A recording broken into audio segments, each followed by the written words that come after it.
એક યુવાન વૈવિશાળ પરિચય મેળામાં ગયો અને સિલેક્ટ થઈ ગયો.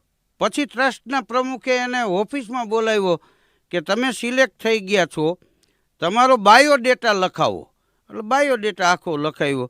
પછી કે તમારા અંગત 2 સગાના નામ લખાવો. અને ઓલાનો મગજ ગયો, એ કે 2 અંગત સારા સગા હોય તો કાકા એ કે હું થોડો 45 વર્ષનો વાંઢો રહ્યો હોય અહીં. તમારે એ કે મારી આરે દીકરીના લગ્ન કરાવવાના છે કે અમારા અંગત હગા આરે? હા, ઊભો થઈ ગયો. ઓલા કે ભાઈ હશે હું, એ કે હશે. અને ઘણી વાર તમે જો ઘણાઈને દીકરો ભણતો હોય ને તો તમે એમ કહો ને ભાઈ દીકરાની હગાઈ કરવાની છે, તો શું કે ખબર કે સગાઈ કરવાની છે, પણ અમારે દીકરો ભણે છે, ડૉક્ટરનું ભણે છે, તો સામે ડૉક્ટરનું ભણતી હોય એવી દીકરી તો હોવી જોઈએ ને.